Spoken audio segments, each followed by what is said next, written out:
मैले थोरै भन्नुपर्दाखेरि पुल्चोक क्याम्पसमा हामी 44-48 सालमा सँगै पढ्थ्यौँ। उहाँ ओभरसियर पढेर केही वर्ष काम गरेर इन्जिनियर पढ्न आउनुभएको थियो र अन्तिम वर्षसम्ममा उहाँ अब हाम्रो ब्याचको लगभग टप गर्ने कि सेकेन्ड टप गर्ने भन्ने त्यो दोधार हुनुहुन्थ्यो, अब दोधारमा थियो र उहाँले अन्तिम सेमेस्टरमा पनि एउटा कन्सल्टेन्सीको काम लिएर त्यसमा अलिकति इङ्गेज भएको हुनाले उहाँ अलिकति त्यसो सेकेन्ड हुनुभएको जस्तो लाग्छ। मैले त्यति जानकारी दिएँ, त्यो दिनुपर्ने थियो कि थिएन, मैले दिएँ। त्यसपछि सडक विभागमा काम गर्नुभयो। सडक विभागमा काम गर्दा गर्दै मास्टर्स र पिएचडी जापानमा गर्नुभयो। जापानको युनिभर्सिटीमा पढाउनु भयो। त्यहाँ पढाउने क्रममा नेपालमा प्रोफेसनली आउने जाने गर्नुभएको थियो। त्यसपछि अमेरिकामा जानुभयो र अमेरिकामा युनिभर्सिटीमा प्रोफेसरको रूपमा काम गर्दै हुनुहुन्छ। बिचमा भूकम्प गए पछाडि तामाकोशी हाइड्रो पावर प्रोजेक्टको जियो टेक्निकल इन्भेस्टिगेसनको टिममा पनि उहाँ आउनुभएको थियो। मैले छोटोमा विनोद सरको यति परिचय दिएर उहाँलाई आफ्नो भनाइ, आफ्नो कुराहरू, आफ्नो प्रेजेन्टेसन सुरु गर्नको लागि मैले अनुरोध गरेँ। विनोद सर, धन्यवाद। धन्यवाद सन्तोष, धन्यवाद शेष। हामी हुँदाखेरि नेस थियो, अहिले शेष भएछ। आजको मेरो टाइटल चाहिँ तपाईँहरूको इन्ट्रेस्ट अनुसार study abroad journey from Pulchowk campus to USA भन्ने टाइटल चाहिँ मलाई दिएको हो होइन। मैले चुज गरेको 3-4वटा अप्सन मात्रै यो अप्सन थियो। मैले के बुझेको छु भने आजको प्रेजेन्टेसन मैले डकुमेन्टेसन चाहिँ मोस्टली विद्यार्थीहरू भाइहरू जुन ग्रेजुएट गर्दै हुनुहुन्छ उहाँहरूलाई चाहिँ नेपाल बाहिर गएर पढ्नको लागि, अरू कन्ट्रीमा पढ्नको लागि चाहिँ के सल्लाह भन्ने सोच्नु हो कि थिम भन्ने सोचिरहेको छु होइन। अनि त्यही बेसिसमा तयार गरेँ। त्यसमा पनि मैले चाहिँ स्पेसली टु युएसए भनेर तयार गरेको छु। सन्तोषले भने जस्तै मेरो नाम विनोद तिवारी हो। म चाहिँ क्यालिफोर्निया स्टेट युनिभर्सिटी फुलर्टनमा चाहिँ प्रोफेसरको रूपमा काम गर्छु। म एसोसिएट भाइस प्रेसिडेन्ट पनि हुँ रिसर्च एन्ड स्पोन्सर प्रोजेक्टको लागि। मतलब म चाहिँ चिफ रिसर्च अफिसर हुँ यो क्याम्पसको। आजको प्रेजेन्टेसन चाहिँ फर्स्टमा म मेरो journey from Nepal to USA and even in Nepal गाउँबाट काठमाडौँसम्म, काठमाडौँबाट युएसएसम्मको जर्नीको कुरा गर्छु। त्यसपछि स्टडी अब्रोड भनेको के हो र कतिको इम्पोर्टेन्ट छ भन्ने कुरा गर्छु। अनि क्वालिफिकेसन्स निडेड एन्ड मोस्टली यो चाहिँ मैले हाम्रो शेषको भाइहरूसँग कन्सल्ट गरेर पाएको यो टपिक हो होइन, भने यो कन्टेन्टहरू हो। अनि त्यसलाई जस्ताको जस्तै मैले कपी एन्ड पेस्ट गरेँ अलिकति पलिस गरेर। अनि त्यसपछि रिक्वायर्ड टेस्टहरू के हुन्छन्, जिआरई टोफलको बारेमा अलिकति म स्कलरसिप, असिस्टेन्टसिप र फेलोसिपको बारेमा कुरा गर्छु। अनि त्यो कसरी अप्लाई गर्ने युएसए को लागि भनेर त्यसको बारेमा अलिअलि कुरा गर्छु। अनि प्रस and cons of study abroad, यो चाहिँ अचम्मको टपिक छ क्या। किन हामी चाहिँ जस्तो मेरो जस्तो जेनेरेसनमा चाहिँ नेपालमा काम गरेर अमेरिका आइसके पछाडि मैले चाहिँ प्रस एन्ड कन्स दुइटै देख्छु। मेरो आफ्नो पर्सपेक्टिभ बताउँला। अनि त्यसपछि स्टडी अब्रोड गर्ने कि अथवा अर्को अर्थमा मैले राख्दै स्टडी अब्रोड भने चाहिँ ग्रेटर टर्म हो। त्यसकारण अब ग्रेजुएट स्टडी गर्नलाई फरेनमा जाने कि अब युएसए आउने कि नेपालमै बसेर गर्ने भन्ने त्यसको डिफरेन्सको बारेमा अलिकति म कुरा गरौँला। अनि त्यसपछि मोस्ट इम्पोर्टेन्ट चाहिँ केही टिप्सहरू, तपाईँहरू चाहिँ केही गरी साँच्चै अब म मास्टर्स गर्नलाई अमेरिका जान्छु भन्ने सोच्नु भएको छ भने तपाईँहरूको लागि केही टिप्स म यो प्रेजेन्टेसनमा बताउँछु। मेरो बारेमा कुरा गर्दा म चाहिँ नेपालमा गोर्खाको पालुङटार म्युनिसिपालिटीमा जन्मेको हुँ। त्यहाँ तपाईँलाई थाहा छ नेपालमा पहिलो maybe one among the few मेयर्समा पालुङटार नगरपालिकामा हाम्रो दिपक कँडेल भाइ मेयर छन् होइन। उहाँ पनि पुल्चोकमा हामी बिही गर्दा फेरि उहाँ ओभरसियर पढ्नुहुन्थ्यो। अनि त्यहाँ पालुङटार म्युनिसिपालिटीमा म त्यहाँ गाईपुर भन्ने ठाउँमा जन्मेको हुँ। त्यसपछि म पढ्न चाहिँ त्यहाँ लुइटेल स्कुल, अमरज्योति जनता हाई स्कुल भन्छ, त्यो लुइटेल स्कुलमा पढेर काठमाडौँमा आएँ एसएलसी दिएपछि। त्यसपछि पुल्चोक क्याम्पसमा सन्तोषले भने जस्तै 1984 देखि 1986 सम्म चाहिँ मैले ओभरसियर पढेँ, इन्टरमिडिएट अफ इन्जिनियरिङ भन्थ्यो। अनि त्यस पछाडि 7-8 महिना बाहिर काम गरेपछि म फेरि ब्याक पुल्चोकमा 87 मा जोइन गरेँ। हाम्रो ब्याच चाहिँ 44-48 भन्छ, यो इङ्ग्लिसमा लेख्नलाई अलिकति कम्प्लिकेटेड हुन्छ हैन, तर मैले 87 to 92 लेखेँ किनभने 91 को एन्डमा हामी निक्ले जस्तो लाग्छ। अनि मैले ब्याचलर सिद्ध्याएँ। त्यस पछाडि इमिडिएटली 92 मा सिद्ध्याएपछि मैले 3-4 महिना पुल्चोक क्याम्पसमा पढाएँ एज अ लेक्चरर। अनि त्यो बेलामा सडक विभागमा चाहिँ खुल्यो पर्मानेन्ट ट्रान्सपोर्टेसन इन्जिनियरको लोकसेवा खुलेपछि म चाहिँ त्यो बेलादेखि 92 देखि 2004 सम्म हुन चाहिँ 97 मा म हिँडेको, 4 सम्म मेरो पोजिसन थियो त्यहाँ भनौँ न। 97 सम्म सडक विभागमा काम गरेँ। अनि त्यो बीचमा चाहिँ अब म पुल्चोक क्याम्पसको ब्याकग्राउन्ड अलिकति भनि पनि हालौँ। हामी 4th ब्याच हो हैन, हामी 44 ब्याच भनेको हामी चाहिँ 4th ब्याच हो नयाँ ब्याचमा। अनि त्यसमा चाहिँ जेनरली लोकसेवा खुल्नासाथ पुल्चोक क्याम्पसले डोमिनेसन गरि नै हाल्थ्यो। यो सडक विभागमा चाहिँ 51 जना त्यो बेलामा मागेकोमा हामी 14 जना चाहिँ हामी पुल्चोक क्याम्पसका थियौँ। त्यो मध्ये 6 जना चाहिँ हाम्रो ब्याचकै फ्रेसली निक्लेको ब्याचकै हामी 6 जना थियौँ। त्यसमध्ये अब सकिलले अस्ति आएर प्रेजेन्टेसन गरेको तपाईहरुलाई मैले हेरेको थिएँ एउटा पोस्टिङ। सकिल पनि he was one among those 6। म पुल्चोकमा 92 देखि 97 सम्म सडक विभागमा 92 देखि 97 मा काम गरेपछि मलाई के फिल भयो भने this education is not enough, किन अलिकति हायर एजुकेसन चाहिन्छ भन्ने हिसाबले मैले चाहिँ जापानिज एम्बेसीबाट चाहिँ एउटा मम्बुसो भन्ने स्कलरसिप खोल्थ्यो। अहिले मम्बुखागाक्सो भन्छ त्यसलाई। त्यो स्कलरसिपमा अप्लाई गरेँ embassy through and I got the scholarship. म गएँ जापानमा अनि 1 वर्ष हामीले रिसर्च गर्नु पर्थ्यो। त्यो रिसर्च गरे पछाडि त्यहाँ इन्ट्रान्स एक्जाम दिनुपर्छ। अनि 98 बाट म चाहिँ इन्ट्रान्स एक्जाम दिएर मास्टर्स र पिएचडी गर्ने प्रोग्राममा त्यहाँ सुरु गरेँ। सो 97 बाट म नेपालबाट जापान गएँ अनि 2003 सम्म मास्टर्स सिद्ध्याएँ। त्यसपछि मैले त्यही नै पिएचडी सिद्ध्याएँ। त्यो पिएचडी को पिरियडमा 2002 मा मैले 2 वर्षमा पिएचडी थीसिस सिद्ध्याएपछि 1 वर्ष मसँग चाहिँ टाइम थियो। अनि त्यो 1 वर्षमा मैले निप्पन कोए भन्ने जुन कम्पनी सुन्नु भएको होला, नेपालमा पनि धेरै प्रोजेक्टहरू गर्छ, निप्पन कोएको हेडक्वार्टरमा बसेर मैले काम गरेँ 1 वर्ष। अनि त्यसपछि ब्याक चाहिँ त्यो बीचमा मलाई अमेरिकाबाट एउटा अपर्च्युनिटी आयो। अनि बीचमा 3-4 महिना म ब्याक निगाता युनिभर्सिटी जुन ठाउँमा मैले पढेँ त्यही युनिभर्सिटीमा गएर 5-6 महिना बसेर म अमेरिका आएँ। त्यो निगाता युनिभर्सिटी मैले सिलेक्ट गर्नुको मेन कारण चाहिँ मेरो इन्ट्रेस्ट ल्यान्डस्लाइड र अर्थक्वेक इन्जिनियरिङ दुईटामा इन्ट्रेस्ट भएको हुनाले त्यो दुईटैको लागि फेमस प्रिफेक्चर निगाता, अनि त्यहाँ गएँ। पछि 2003 मा चाहिँ भर्जिनिया टेकमा one of the legend of the world Mike Duncan भन्ने प्रोफेसर हुनुहुन्छ। उहाँले मलाई चाहिँ अमेरिका आउनलाई इन्भिटेसन इमेल लेख्नुभयो। मैले एउटा प्रोजेक्ट थियो नेसनल साइन्स फाउन्डेसनको प्रोजेक्ट, त्यसमा काम गरेर उहाँको चाहिँ एउटा पिएचडी स्टुडेन्टलाई गाइड गर्ने भन्ने हिसाबमा म अमेरिका आएँ। 2003 देखि 2006 सम्म हामी एउटा एकदम लार्ज स्केलको ल्यान्डस्लाइड मिटिगेसन प्रोजेक्टमा हामीले काम गऱ्यौँ। केही मास्टर्स डिग्री स्टुडेन्टहरू ग्रेजुएट गऱ्यौँ, एउटा डक्टरल स्टुडेन्ट ग्रेजुएट गरेर अनि म चाहिँ त्यसपछि all the way Virginia Tech, Virginia चाहिँ अमेरिकाको इस्ट कोस्टमा छ अनि म चाहिँ वेस्ट कोस्टमा आएँ क्यालिफोर्नियामा, क्यालिफोर्निया स्टेट युनिभर्सिटी फुलर्टन भन्ने ठाउँमा। त्यहाँ 2006 मा मैले एसिस्टेन्ट प्रोफेसरको रूपमा जोइन गरेँ। अमेरिकामा टेन्युर सिस्टममा कस्तो हुन्छ भने 6 वर्ष चाहिँ टेन्युर ट्र्याक भन्ने पोजिसन हुन्छ, एसिस्टेन्ट प्रोफेसर हुनैपर्छ। अनि त्यस पछाडि टेन्युर भएपछि एसोसिएटमा प्रमोसन हुन्छ। अनि त्यस पछाडि त्यो 6 वर्ष चाहिँ टेन्युर ट्र्याकको चाहिँ 6 वर्ष हुनैपर्छ। यदि टेन्युर भएन भने you have to give up the position. र एसोसिएटबाट फुल प्रोफेसर चाहिँ कति मान्छेहरू 30 वर्ष लगाएर पनि गएको हुन्छ, कति 35 वर्ष हुन्छ, कति अघि चाँडै नै हुन्छन्। आई वाज भेरी लक्की, म चाहिँ 3 वर्षमै फुल प्रोफेसर भएँ। 2015 मा फुल प्रोफेसर भएर त्यसमा काम गरिरहेको छु। म चाहिँ सिभिल एन्ड इन्भाइरोमेन्टल इन्जिनियरिङ डिपार्टमेन्टमा काम गर्छु। अनि त्यसको चाहिँ स्पेसिफिकली सिभिल एन्ड इन्भाइरोमेन्टल भित्र पनि हेर्ने हो भने म चाहिँ जियो टेक्निकल इन्जिनियरिङको प्रोफेसर हुँ।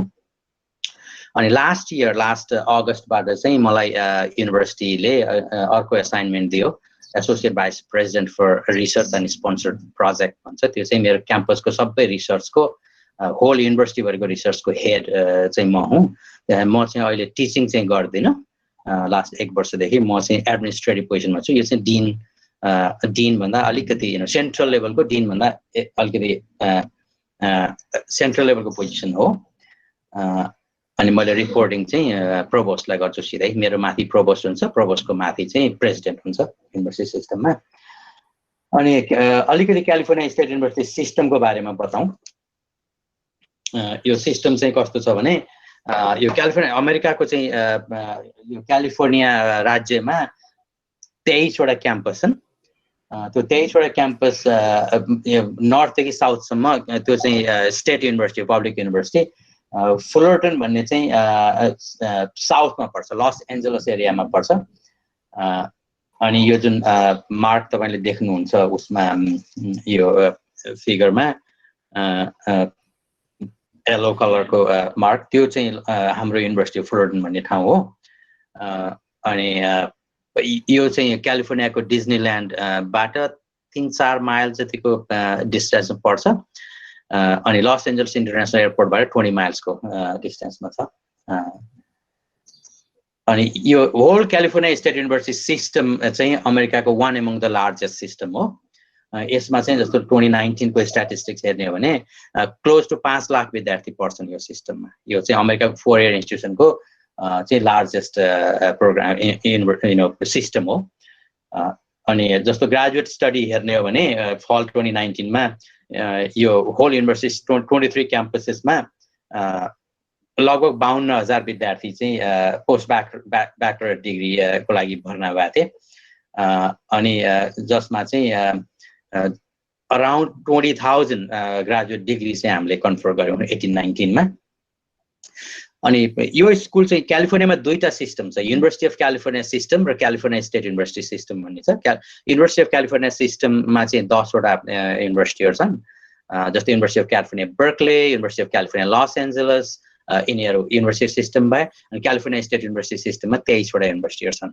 र युनिभर्सिटी अफ क्यालिफोर्निया सिस्टममा चाहिँ यो चाहिँ सोल्ली एक्सट्रिमली हाई लेभलको रिसर्च डक्टरल ग्रान्टिङ सिस्टम भयो क्यालिफोर्निया स्टेट युनिभर्सिटी सिस्टममा चाहिँ डक्टरल ग्रान्टिङ हुन्छ तर भेरी लिमिटेड डिसिप्लिनमा मात्रै डक्टरल ग्रान्टिङ हुन्छ अहिलेसम्म हामी कहाँ चाहिँ doctor of audiology education nursing practices philosophy physical therapy यो प्रोग्रामहरुमा चाहिँ डक्टरल प्रोग्राम अफर गर्छ हैन अहिलेसम्म typically total programले several hundred student graduate गराउँछ every वर्ष अब यो होल सिस्टमको फ्याकल्टीहरु हेर्ने हो भने हामी कहाँ असिस्टेन्ट एसोसिएट र फुल प्रोफेसर तीनटा जोड्दा फेरि अराउन्ड 14,000 छन् अनि त्यसै लेक्चरर हुन्छ त्योभन्दा पछि चाहिँ लेक्चरर हुन्छ असिस्टेन्ट प्रोफेसर भनेको चाहिँ एसोसिएट प्रोफेसर भनेको नेपालमा रिडरको इक्विभ्यालेन्ट भयो असिस्टेन्ट प्रोफेसर भनेको नेपालमा के भन्छ लेक्चररै होला हैन अनि त्यसपछि फुल प्रोफेसर चाहिँ नेपालमा फुल प्रोफेसर भइहाल्यो उ इक्विभ्यालेन्सी त्यो हो अनि त्यो बाहेक हामी कहाँ चाहिँ पार्ट टाइम फ्याकल्टीहरु हुन्छन् तिनीहरु चाहिँ लेक्चरर भन्छौं हामी उनीहरु चाहिँ अब टर्मको बेसिसमा एभ्री इयर कहिले कोही चाहिँ 5 वर्षको एपोइन्टमेन्ट हुन्छ नभए एभ्री इयर आएर क्लासहरु पढाउनुहुन्छ हाम्रो चाहिँ लस एन्जलस भए हुनाले पार्ट टाइम पढाउने फ्याकल्टी पाउनलाई गाह्रो हुँदैन टोटल जम्मै जोड्दा फेरि अलमोस्ट 28,000 चाहिँ प्रोफेसरले पढाउँछन् होल सिस्टम अनि लास्ट इयर हामीले चाहिँ 127,000 डिग्री चाहिँ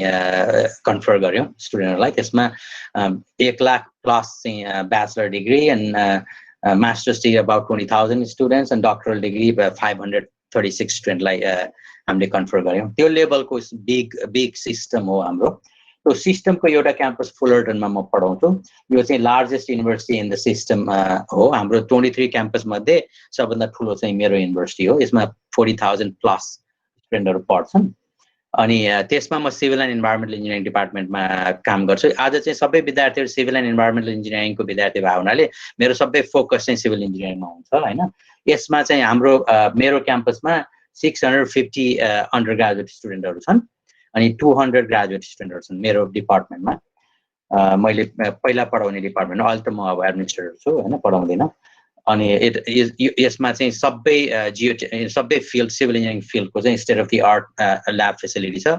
त्यसमा चाहिँ ग्रेजुएट स्टुडेन्टहरूले रिसर्च गर्छन्, कटिङ एज रिसर्च गर्छन्। अनि हामीले चाहिँ ग्रेजुएट प्रोग्राम अफर गर्छौँ, तर मास्टर्स डिग्री मात्रै। We don't offer doctoral degree. If we offer, we help, then we collaborate with other क्याम्पसेस।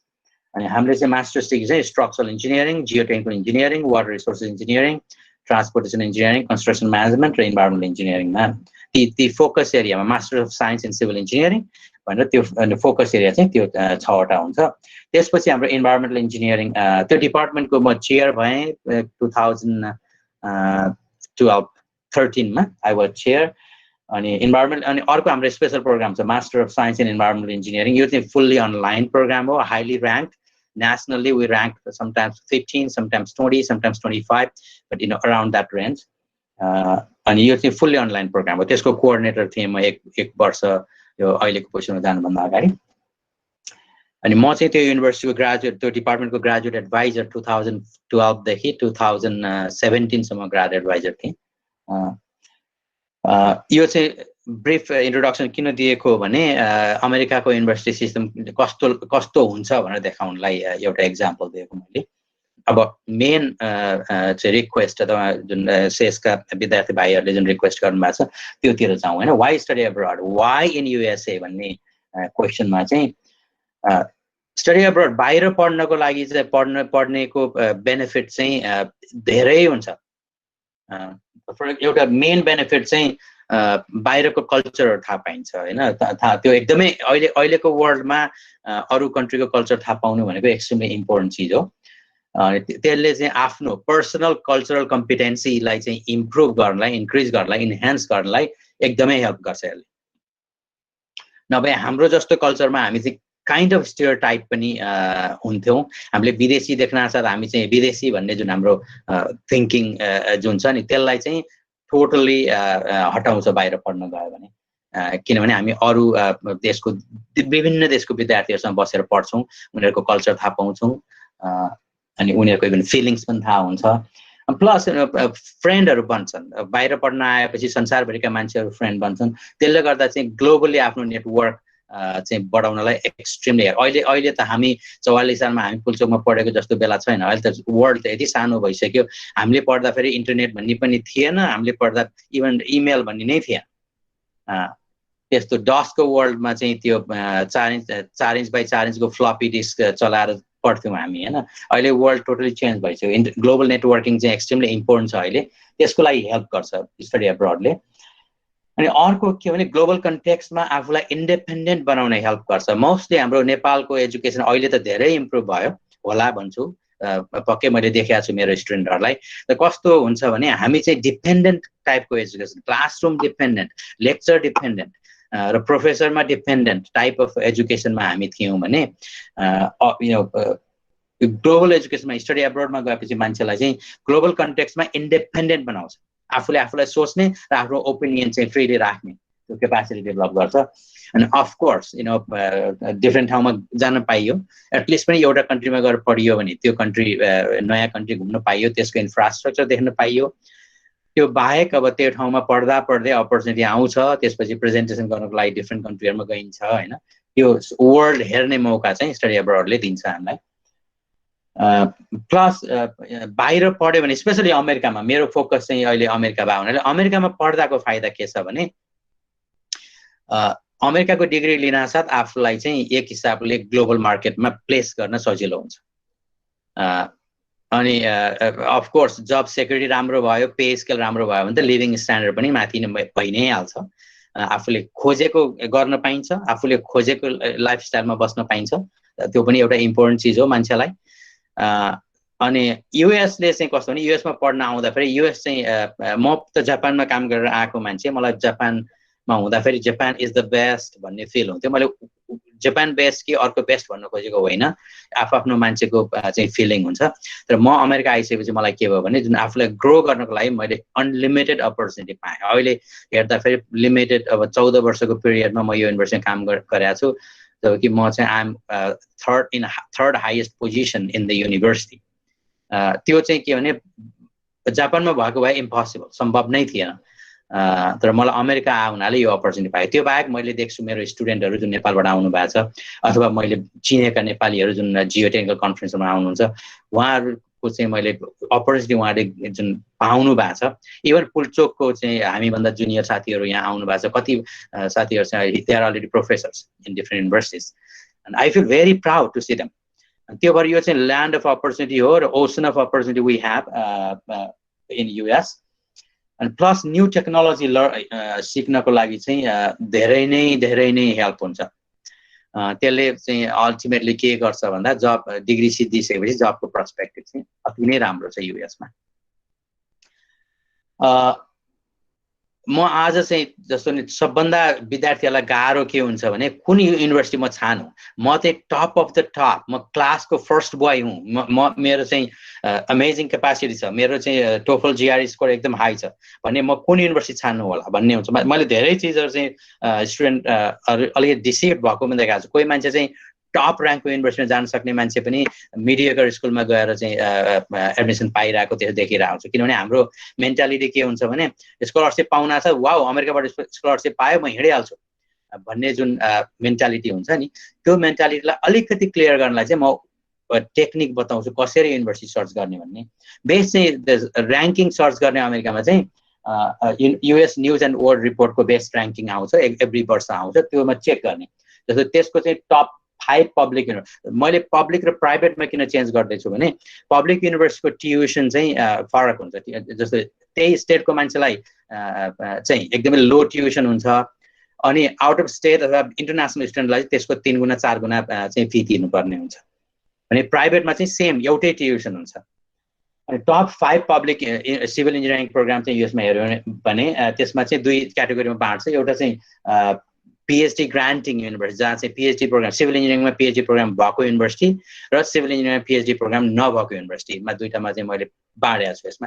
किन भन्दा मास्टर्स मात्रै गर्न आउने हो भने खास त्यति फरक पर्दैन, तर बेस्ट स्कुल चुज गर्नु पर्यो। पिएचडी ग्रान्ट गर्छ गर्दैन त्यति इम्पोर्टेन्ट भएन, तर डक्टरल प्रोग्राममा चाहिँ म पिएचडी गर्छु अमेरिका गएपछि भन्ने फिलिङ छ भने चाहिँ you better choose the PhD granting school or choose the top level master granting school। त्यसपछि त्यहाँबाट चाहिँ पिएचडी गर्न मन लाग्यो भने जान सक्ने त्यस्तो चुज गर्नु पर्यो।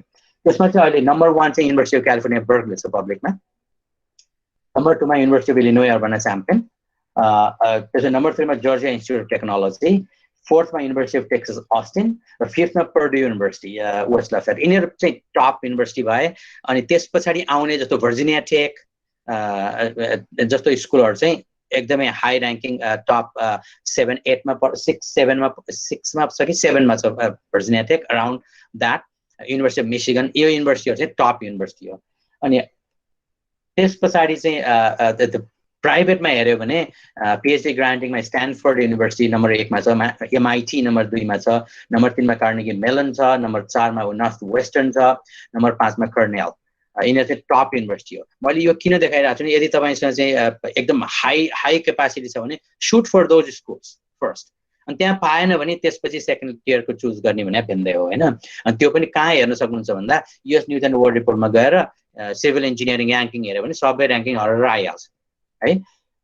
त्यस पछाडि चाहिँ त्यो यो बिचमा केही बुझिएन सुनिएन भने चाहिँ मलाई उ गर्नु है, त्यहाँ इन्फर्म गर्नु, किनभने मैले चाहिँ एस्युम गरिरहेको छु you're listening to me, you can hear me. अनि अर्को चाहिँ त्यो मास्टर्स ग्रान्टिङ टप युनिभर्सिटीहरूको र्याङ्कमा चाहिँ क्याल पोली सन लुइस ओबिस्पो नम्बर 1 हो। त्यसपछि युएस मिलिट्री एकाडेमी 2nd, अनि क्यालिफोर्निया पोलिटेक्निक पोमोना 3rd र हाम्रो university California State University 4th र्याङ्कमा पर्छ nationally for civil engineering program undergraduate program without doctoral degree. अनि प्राइभेटमा हेऱ्यो भने रज हलमन इन्स्टिट्युट अफ टेक्नोलोजी, त्यसपछि बक्नेल युनिभर्सिटी 2nd मा छ, हार्वी मार्ड, अनि 4th मा कुपर युनियन। यिनीहरू चाहिँ र्याङ्किङ मैले जेनरल देखाइदिएको तपाईँहरूलाई चाहिँ कुन स्कुलमा जाँदाखेरि चाहिँ टप रहेछ अमेरिकाको युनिभर्सिटी भनेर देखाउनलाई मात्रै सिभिल इन्जिनियरिङको र्याङ्किङ। किनभने युनिभर्सिटी टप हुँदैमा त्यहाँको सिभिल इन्जिनियरिङ टप हुनुपर्छ भन्ने छैन, नट नेसेसरी। त्यो भएर मैले सिभिलको पिक गरेको, डोन्ट बी कन्फ्युज, सिभिल नै हेर्नुहोस् हेर्दाखेरि। सिभिल इन्जिनियरिङ डिग्री चाहिँ कस्तो हुन्छ युएसमा भने आफ्नो पेसमा जान मिल्छ। अब चाँडो जाने हो भने 9 महिनामा पनि कम्प्लिट गर्न मिल्छ। You have to take a lot of courses. International स्टुडेन्टलाई चाहिँ म त्यो रिकमेन्ड गर्दिनँ। भर्खर आउन चाहिँ टाइम लिनुहोस्, यहाँको कल्चर सिक्नुहोस्, अनि यहाँको टिचिङ स्टाइल फरक छ। नेपालको जस्तो सेन्ट्रलाइज एक्जाम बोर्ड भन्ने हुँदैन, यहाँ चाहिँ प्रोफेसरको हातमा हुन्छ सबै चिज र सुरुदेखि अन्तसम्म चाहिँ पुरा प्लान हुन्छ। त्यो 4-5 महिना सेमेस्टर लाग्ने टाइम चाहिँ फुल्ली एकदमै होमवर्क, यहाँ होमवर्क असाइनमेन्ट प्रोजेक्टहरूलाई बढी फोकस गर्छ त्यो एक्जामलाई भन्दा। त्यो भएर कति मान्छेहरू ढिलो गर्नेले 3 वर्ष पनि लगाउँछन्। I don't recommend that. तर 18 महिनादेखि 24 महिना चाहिँ बेस्ट हो। 18 चाहिँ average fine if you are doing thesis, 18 महिना कम्प्लिट हुन्छ। अनि 24 महिनामा चाहिँ कोही इन्टरनेसनल स्टुडेन्ट चाहिँ टाइम लिन्छु म, राम्रोसँग लर्न गर्छु, अथवा म चाहिँ हाई लेभलको रिसर्च गर्छु, डक्टरल प्रोग्राममा जान्छु भन्ने भयो भने 24 महिना इज अल्सो फाइन, 2 वर्ष इज अल्सो ओके। अनि 30 सेमेस्टर युनिट लिनुपर्छ। एउटा क्लास चाहिँ जेनरली 3 युनिटको हुन्छ, गर्दाखेरि 10 वटा क्लास अथवा चाहिँ 8 वटा क्लास र थीसिस जेनरली मान्छेले त्यो गर्छन् पनि। अनि त्यसपछि जम्मै अन्डर यो मास्टर्स डिग्रीमा लिएको क्लासहरू म पिएचडी गर्न जान्छु भन्ने भयो भने चाहिँ it is counted towards doctoral degree.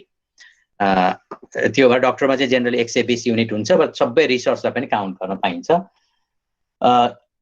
Generally अमेरिकाको मास्टर्स डिग्री सिभिल इन्जिनियरिङको फोकस प्रोग्राम चाहिँ यस्तो हुन्छ। धेरै जसो युनिभर्सिटी चाहिँ master of science in civil engineering अथवा PhD in civil engineering with focus or concentration in structural engineering, geotechnical engineering, water resources engineering, transportation engineering, construction management, and environmental engineering. So, त्यो फोकसमा चाहिँ क्लासहरू चाहिँ त्यसको core एरियाको minimum लिनुपर्ने क्लासहरू त्यो एरियामा लिनुपर्छ र अरू 2-4 क्लासहरू चाहिँ ओभरअल सिभिल इन्जिनियरिङ लिए पनि पाइयो। अथवा कुनै युनिभर्सिटीले चाहिँ directly master of science in civil in geotechnical engineering, master of science in structural engineering degree पनि दिन्छन्। The mostly the Master of Science in Civil Engineering with concentration in different fields. The geotechnical engineering, structural engineering आउँछ हैन। यो चाहिँ generally degree programme हो अमेरिकाको। अनि क्वालिफिकेसनको कुरा गर्नुभयो हैन, क्वालिफिकेसन चाहिँ चाहिने क्वालिफिकेसन युएसमा त्यसको लागि चाहिँ लेट मी चेक। अब सर्ट भर्सेस लङमा डिपेन्ड गर्छ क्या। सर्ट टर्म भिजिट गर्ने हो भने त खास क्वालिफिकेसन चाहिँदैन। तपाईँले एक्सचेन्ज भिजिटरको रूपमा आउन खोज्नुहुन्छ भने त क्याम्पसबाट सिधै आए भइहाल्यो होइन। तर लङ टर्ममा यहाँ मास्टर्स गर्छु पिएचडी गर्छु भन्ने भयो भने चाहिँ डिफ्रेन्ट प्रोसेसहरू छ। सबभन्दा इम्पोर्टेन्ट चिज चाहिँ अमेरिका आउनलाई चाहिँ पहिला तपाईँ चाहिँ म घर छोड्छु, टोटल्ली नयाँ ठाउँमा जान्छु र त्यसमा म एडजस्ट हुन्छु भन्ने चिज चाहिँ दिमागमा राख्नुपर्छ है। अनि त्यसपछि यहाँ नयाँ अपर्च्युनिटीहरू आउँछन्, नयाँ कनेक्सनहरू हुन्छ, त्यसले मेरो लाइफ चेन्ज गर्छ। It will be very hard in the beginning but that will pay off at the end भन्ने चाहिँ त्यो दिमागमा राख्नुपर्छ। अनि आजको फोकस चिज चाहिँ म युएसए को फोकसमा कुरा गरेछु, grad study only, under grad होइन। ग्रेजुएसनको लागि चाहिँ गुड जिपिए चाहिन्छ। जिपिए चाहिँ मैले कुनै पनि स्कुलमा जिपिए राम्रो स्कुलमा जिपिए 3 भन्दा कमकोले चाहिँ अप्लाई गर्न पाउँछ भने देखाएको छैन। तर अब नेपालको ट्रिब्युन युनिभर्सिटीको चाहिँ पर्सेन्टेज बेसमा छ भने त्यसको जिपिएमा कन्भर्सन गर्ने फर्मुला छ, त्यसमा पठाए हुन्छ अथवा आफ्नो र्याङ्किङ राख्दाखेरि राम्रो हुन्छ। अनि त्यतिले अप्लाई गर्न पाउने हो। तर राम्रो स्कुलमा चाहिँ your GPA should be pretty high. मिडिएकरमा चाहिँ 3.5 3.6 भयो भने I think that is okay, you will get it. The most important thing चाहिँ यहाँ पाउनको लागि चाहिँ अमेरिकामा आउनको लागि किन आफ्नो फी तिरेर आउनु, आफ्नो पर्सनल मनी तिरेर नआउने हो भने, ट्युसन तिरेर नआउने हो भने, क्याम्पसले को फन्डिङबाट आउने हो भने your GRE score should be good. यो टोफल स्कोर, टोफल त मिनिमम चाहिँ नै हाल्छ यहाँ आउनको लागि।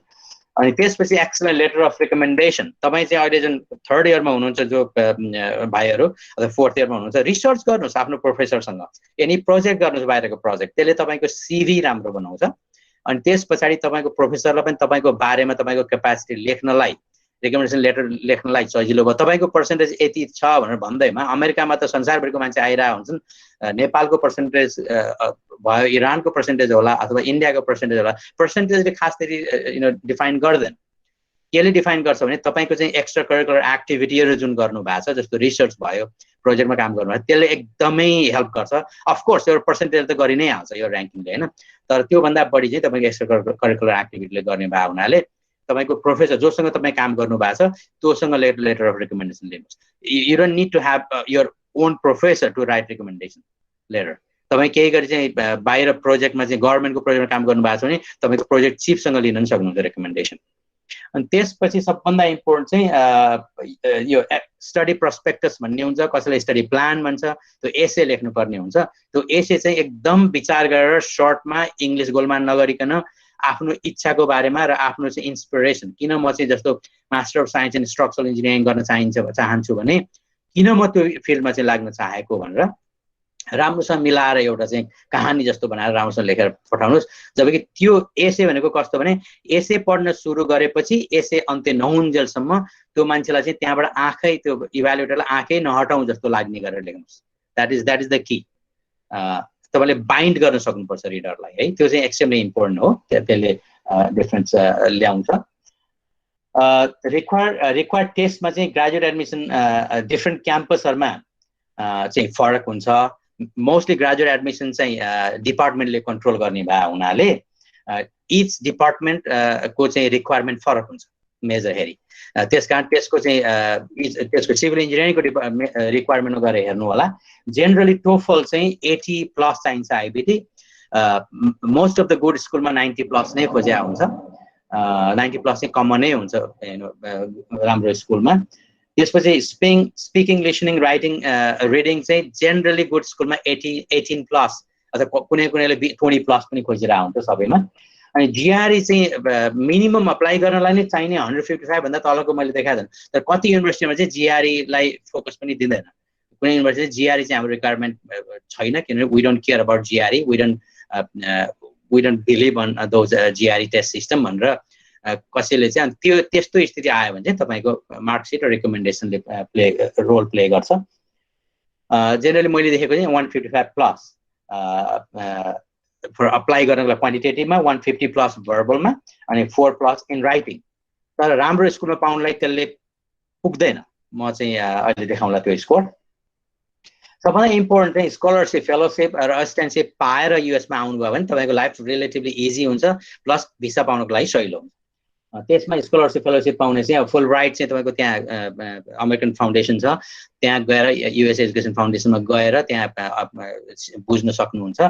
त्यहाँ चाहिँ त्यहाँबाट अप्लाई गर्ने हो. अनि तपाईँले चाहिँ यहाँको युनिभर्सिटी छान्नुहोस्, यहाँको प्रोफेसर छान्नुहोस्, अनि त्यस पछाडि त्यहाँ अप्लाई गरेपछि उनीहरूले पठाउँछ.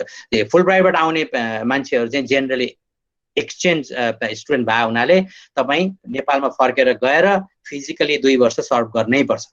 तपाईँ के गरी अमेरिकामा ग्रिन कार्ड लिएर बस्ने अथवा चाहिँ यहाँको सिटिजन बनेर यहीँ काम गर्ने भन्ने त्यो इच्छा छ भने चाहिँ you have to be careful. 2 वर्ष चाहिँ तपाईँको देशमा गएर फर्केर देशको सेवा गर्नै पर्छ यसमा चाहिँ फुल ब्राइटमा. तर it is amazing fellowship, very prestigious, try to look for that. अनि ग्रेजुएट रिसर्च असिस्टेन्स युनिभर्सिटीमा चाहिँ ग्रेजुएट रिसर्च असिस्टेन्टसिप भन्ने युनिभर्सिटीले प्रोभाइड गर्छ. तपाईँको क्रेडेन्सियल हेरेर तपाईँलाई त्यो फेलो असिस्टेन्टसिप चाहिँ तपाईँलाई चाहिँ इनरोल गरेर एडमिट गरेपछि तपाईँलाई त्यो लेटर सँगै पठाउँछ. त्यसमा चाहिँ युनिभर्सिटीले चाहिँ प्रोफेसरलाई रिसर्चमा सपोर्ट गर्नको लागि प्रोभाइड गरेको फेलोसिप हो. 1 वर्षलाई कि मोस्ट अफ देम चाहिँ युनिभर्सिटीको आफ्नो रिसर्च ग्रान्टबाट दिए हुनाले त्यो कन्टिन्यू हुने चान्स बढी हुन्छ. किनभने तपाईँ आफ्नो प्रोफेसरसँग रिसर्च गर्नुभयो भने त्यसले हेल्प पनि गर्छ. तपाईँ पब्लिकेसन गर्नुहुन्छ, लङ टर्ममा धेरै फाइदा गर्छ. अनि अर्को चाहिँ ग्रेजुएट टिचिङ असिस्टेन्ट भन्ने हुन्छ. त्यसमा चाहिँ तपाईँले चाहिँ प्रोफेसरहरूलाई चाहिँ हेल्प गर्ने, उनीहरूको चाहिँ होमवर्कहरू ग्रेडिङ गरिदिने, प्रोफेसरको चाहिँ कोर्स डकुमेन्टहरू तयार गरिदिने, ल्याबमा असिस्ट गर्नु भने ल्याब गरेर प्रिपरेसन गरिदिने, त्यो काम चाहिँ टिचिङ एसिस्टेन्टले गर्छ. जेनरली टिचिङ एसिस्टेन्ट चाहिँ टिए चाहिँ 1 वर्षको लागि हुन्छ. तर तपाईँको जिपिए राम्रो छ भने दे विल कन्टिन्यू. यो चाहिँ मोस्टली डिपार्टमेन्टले सपोर्ट गर्ने हो, युनिभर्सिटीको प्रोफेसरको रिसर्च फन्डिङले सपोर्ट गर्ने होइन. तपाईँको जिपिए राम्रो छ भने कन्टिन्यू हुन्छ. तर पनि एप्लिकेसन प्रोसेस चाहिँ के छ भने सबभन्दा पहिला चाहिँ सप गर्नुहोस्, डिफ्रेन्ट स्कुलहरूलाई हेर्नुहोस्, त्यसको सिभिल इन्जिनियरिङ प्रोग्राम हेर्नुहोस्. त्यसमा चाहिँ तपाईँले चाहेको चाहिँ सब्जेक्टमा फ्याकल्टीको तपाईँले गर्न खोजेको जुन स्ट्रक्चरमा गर्ने हो कि जियोटेकमा हो कि वाटर रिसोर्समा गर्ने हो, त्यसमा चाहिँ तपाईँको त्यहाँको फ्याकल्टीको प्रोफाइल हेर्नुहोस्, कस्तो राम्रो प्रोफेसरहरू छन् होइन. त्यसपछि अफकोर्स तपाईँले ट्युसन पनि हेर्नुहोस्, ट्युसन कस्ट पनि, किनभने तपाईँलाई सेल्फमा आउनु पर्ने हो भने त अब आउने हो भने त अलिकति चिपर राम्रो तर रिलेटिभली चिपर पब्लिक युनिभर्सिटीमा आउनु बेटर हुन्छ होइन. त्यो सबै हेर्नुहोस्, हेरेपछि बल्ल डिसिजन गर्नुहोस्. त्यस पछाडि कुन स्कुलमा अप्लाई गर्ने भनेर सिलेक्सन गर्नुहोस्, त्यसमा डिफ्रेन्ट टियरमा गर्नुहोस्, किन सबै यो टप मैले 5 वटा देखाएको मध्ये गर्नुपर्छ भन्ने जरुरी छैन। Any middle tier school is also fine. If you are interested, आज टाइम छैन मसँग प्रेजेन्ट गर्ने, तर इन्ट्रेस्ट छ भने मलाई इमेल लेख्नुहोस्, I can tell you what those middle tier schools are. त्यसपछि त्यसमा पनि एप्लाई, त्यस आफ्नो अप्सन चाहिँ ओपन राख्नुहोस्। अनि त्यसपछि once you are ready for application, each university is different, be ready for that. अनि इलेक्ट्रोनिक एप्लिकेसन पोर्टल हुन्छ उनीहरूको, त्यहाँ गएर अप्लाई गर्नुहोस्। त्यसपछि त्यहाँ चाहिँ ट्रान्सक्रिप्ट सबमिट गर्नुपर्छ। ट्रान्सक्रिप्ट चाहिँ तपाईँ कुर्नु 4th इयर सिद्धेर ट्रान्सक्रिप्ट कुर्नुपर्छ भने चाहिँ, ट्रान्सक्रिप्ट भनेको जुन सर्टिफिकेट आउँछ नि एभ्री सेमेस्टरमा, त्यसलाई ट्रान्सक्रिप्ट भन्छ। त्यो सबै कम्पाइल गर्नु 7 सेमेस्टरसम्मको, अनि अप्लाई गरे हुन्छ। You don't need to wait. तर के भने म वेट गर्छु भन्ने भयो भने चाहिँ इट्स फाइन। पछि एकैचोटि 4th इयर सिद्ध्याएपछि जुन तपाईँको सर्टिफिकेट आउँछ, त्यो सर्टिफिकेट देखाएर चाहिँ सर्टिफिकेट सहित चाहिँ तपाईँ अप्लाई गर्न सक्नुहुन्छ। अनि त्यसपछि टोफल र जिआरई चाहिँ चाहिन्छ नि, त्यस कारण त्यो दिनुहोस्। टोफल र जिआरई दिनुहोस्, केही गरी आफूले खोजेको स्कोर आएन भने रिपिटेडली दिनुहोस्। अनि त्यसपछि प्रोफेसरहरूसँग कुरा गर्नुहोस्, तपाईँसँग जोसँग काम गर्नु भएको छ त्यो प्रोफेसरसँग चाहिँ लेटर अफ रिकमेन्डेसन लिनुहोस्। That is extremely important. आजकल चाहिँ राम्रो धेरै जस्तो स्कुलहरू चाहिँ लेटर अफ रिकमेन्डेसन चाहिँ अनलाइन पोर्टल थ्रु चाहिँ ड्रप गर्न मिल्छ। त्यस कारण पीडीएफ ड्रप गर्ने हो अनलाइन सिस्टममा। त्यस कारण त्यो हार्ड कपी लेटर लिन जरुरी छैन। प्रोफेसरलाई इमेल पठाउँछ, प्रोफेसरले ड्रप गरिदिन्छ त्यसमा। अनि त्यसपछि स्टडी प्रस्पेक्टस चाहिँ एसे चाहिँ लेख्नुहोस्, बरु आफ्नो साथीहरू कोही हुनुहुन्छ भने त्यसलाई देखाउनुहोस्, रिड गर्न लगाउनुहोस्, आफ्नो प्रोफेसरलाई रिड गर्न लगाउनुहोस्। That should be very good. अनि फाइनेन्सियल सपोर्ट पनि मागिहाल्नु सुरुमा। तपाईँले त्यहाँ क्याम्पसमा चाहिँ म चाहिँ फाइनेन्सियल सपोर्ट चाहिन्छ भने म चाहिँ म एफोर्ड गर्न सक्दिनँ त्यहाँको ट्युसन, त्यस कारण मलाई टिए अर आरएसएफ चाहिँ चाहिन्छ भनेर लेख्नुहोस्। अनि त्यसपछि ब्याकअप प्लानमा राख्नुहोस्। 3-4 वटा स्केलको चाहिँ युनिभर्सिटीमा अप्लाई गर्नुहोस् र ब्याकअप प्लान राखि नै राख्नुहोस्। अगेन म भन्दैछु जिआरई को स्कोर चाहिँ खोजेको जस्तो आएन भने फेरि दिनुहोस्। अनि प्रस एन्ड कन्स स्टडी अब्रोडको अमेरिकामा पढ्ने फाइदा चाहिँ के छ भने, अघि मैले भने कल्चरल कम्पिटेन्सी तपाईँको बढ्छ। अमेरिकाको design practice that is one of the best in the world. तपाईँले त्यसमा चाहिँ एक्सपोजर पाउनुहुन्छ। तपाईँको डिग्री चाहिँ सेलेबल हुन्छ। तपाईँ संसारको जहाँ पनि आफ्नो डिग्री बिगाउन सक्नुहुन्छ वर्ल्ड वाइड। त्यसपछि जब प्रस्पेक्ट, अमेरिकामा काम गर्छु भन्ने ठान्नुहुन्छ, civil engineering is one of the best job market in the country. Last year almost 3.5 lakh job थियो सिभिल इन्जिनियरिङमा। मिडियन स्यालेरी 87,000 स्यालेरी प्लस त्यसको बेनिफिट पनि सबै जोड्नु भयो भने क्लोज टु 100,000 तपाईँको स्यालेरी हुन्छ, एनुअल स्यालेरी। तपाईँ के गरी पिई डिग्री पिई लाइसेन्स लिनु भएर चाहिँ राम्रो कम्पनीमा 5-7 वर्ष काम गर्नुभयो भने 1-1.5 लाख तल त आरामसँग भइ नै हाल्छ। त्यस कारण पैसाको हिसाबले पनि it is one among the best job market. अनि वर्ल्ड क्लास रिसर्च फेसिलिटी र प्रोजेक्टमा तपाईँलाई एक्सपोजर हुन्छ। त्यस कारण तपाईँले पब्लिकेसन गर्न पाउनुहुन्छ त्यो टप क्लास युनिभर्सिटीको प्रोफेसरहरूसँग होइन। अनि तपाईँको ग्लोबल नेटवर्क बढ्छ। तपाईँ त्यहाँ आफूले पढ्दाखेरि संसारभरिको मान्छेहरूसँग मिलेर पढिराख्नु भएको हुन्छ। अपर्च्युनिटीको कुनै लिमिट छैन, त्यो चाहिँ मेन बेनिफिट हो होइन। तर नेगेटिभ साइड हेर्नुभयो भने you need to adapt in new technology. नेपालबाट आउन छ, यहाँको टेक्नोलोजी नयाँ छ, कल्चर नयाँ छ, you have to adapt. It takes times. 6 महिना त लाग्छ त्यसमा एडाप्ट हुनलाई। अनि त्यहाँको नेपाल छोडेर अमेरिका आइसकेपछि तपाईँले नेपालको कन्टेक्स्टबाट तपाईँ भाग्नुहुन्छ। त्यसमा 1-2 वर्ष नेपालमा चेन्ज भइसक्यो आउँछ, धेरै चेन्ज भइसक्यो आउँछ, त्यहाँबाट चाहिँ तपाईँ टाढा हुनुहुन्छ। जस्तो मलाई अहिले चाहिँ अब भनौँ न, मैले नेपाल छोडेको झन्डै कति वर्ष 25-30 कहाँ झन्डै 30 वर्षै हुन लागिसक्यो होला। त्यो बिचमा अब मैले नेपाल गएँ भने 23 वर्ष भयो मैले नेपाल छोडेको। यो बिचमा म नेपालमा धेरै परिवर्तन मैले देखिसकेको छु नेपालमा होइन। त्यस कारण त्यो चाहिँ तपाईँले मिस गर्नुहुन्छ। अनि तपाईँले घर छोड्नुपर्छ, त्यस कारण तपाईँलाई होम सिकनेस हुनसक्छ, नयाँ इन्भाइरोमेन्टमा बस्नु पर्यो। त्यो हिसाबले चाहिँ स्टुडेन्ट लाइफमा बस्नुपर्छ। It is not easy but it is just short term. तपाईँलाई कल्चर सक हुन्छ सुरुमा। ट्युसन तिरेर आउनुभयो भने इट्स भेरी एक्सपेन्सिभ। त्यो पनि नेगेटिभ छ। It's extremely expensive. US education system is expensive. अनि तपाईँलाई चाहिँ अहिलेको इमिग्रेसनको पोलिसी सुन्नुहुन्छ न्युजमा, चेन्जेस राइट, त्यो सबैले तपाईँलाई अलिकति एन्जाइटी जस्तो फिल भएको हुनसक्छ। तर there is no issue, everything is fine. And घरमा नेपालमा पाउने अपर्च्युनिटी पक्कै मिस गर्नुहुन्छ, किन दुईटै खुट्टामा चाहिँ दुईटा नाउमा खुट्टा राखेर त हुँदैन, एउटा मात्र राख्नु पर्यो होइन।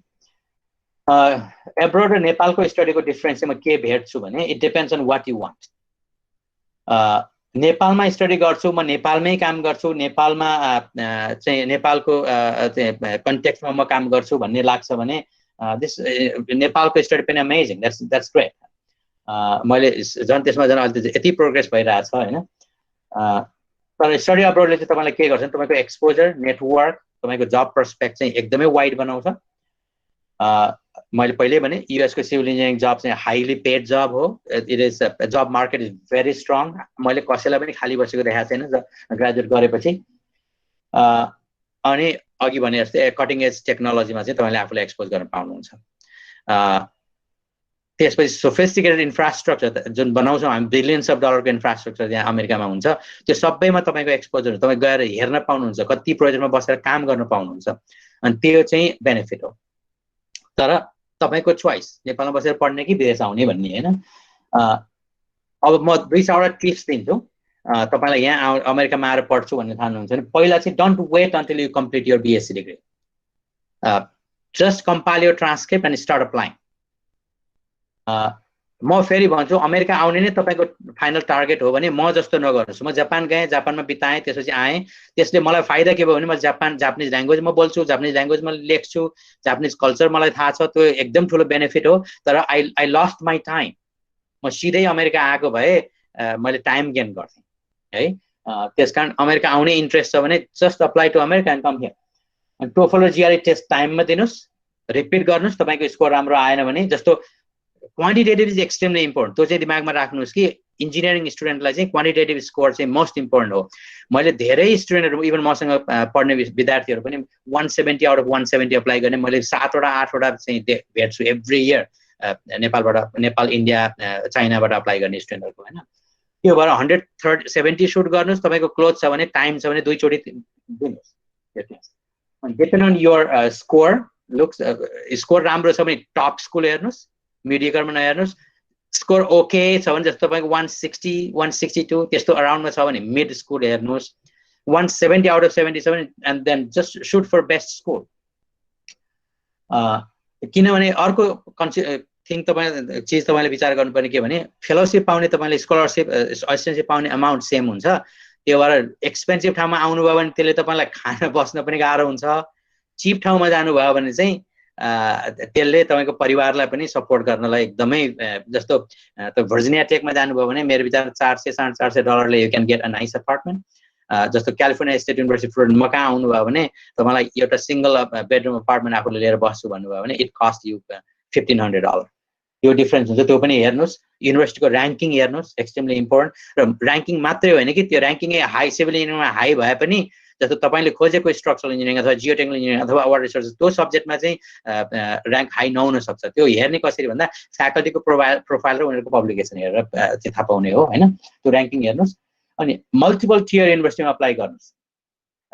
त्यसपछि रुरल भर्सेस अर्बान पनि हेर्नुहोस्। Top research school versus very good quality grad program, curriculum in mediocre school, त्यो सबै हेर्नुहोस्। त्यहाँको फ्याकल्टीहरू हेर्नुहोस्। अप्लाई गर्न नआत्तिनुहोस्। मैले देखेको के छ, म कहाँ एभ्री डे 5वटा 6वटा चाहिँ एप्लिकेसन आउँछ वर्ल्ड भरिबाट। मैले क्लियरली के देख्छु भने फन्ट चेन्ज गरेर सेम एप्लिकेसन सर्कुलेट गरेर राखेको छु है। अनि अर्को चाहिँ मलाई एप्लिकेसन पठाएको छ, same letter exactly whatever it is, त्यो चाहिँ मेरो कलिगलाई पठाइरहेको हुन्छ होइन। त्यो चाहिँ एउटै युनिभर्सिटीभित्र चाहिँ सकेसम्म नगर्नुहोस्, टोटली नयाँ ड्राफ्ट गर्नुहोस् लेटर। अनि प्रोफेसरलाई कन्ट्याक्ट गर्नुहोस् र आफ्नो एक्सपर्टिज, आफ्नो बारेमा सबै बताउनुहोस्। तपाईँको चाहिँ न्युमेरिकल क्यापासिटी के छ, के न्युमेरिकल सफ्टवेयर युज गर्नु भएको छ, त्यो सबै प्रोफेसरलाई बताएर चाहिँ म त्यहाँ पढ्न चाहन्छु, क्यान यु स्पोन्सर मी। हेजिट अमेरिका भने यस्तो कन्ट्री हो कि यहाँ लाज मान्नै पर्दैन, सिधै आफ्नो चाहिँ चिज आफूले बगाइदा भन्ने हुन्छ। वर्ड्स के हुन्छ भने प्रोफेसरले आई डोन्ट ह्याभ फन्डिङ भन्ने हो होइन। तर एकदम राम्रो पोलाइटली इमेल लेख्नुहोस् प्रोफेसरलाई, यु विल बी लकी।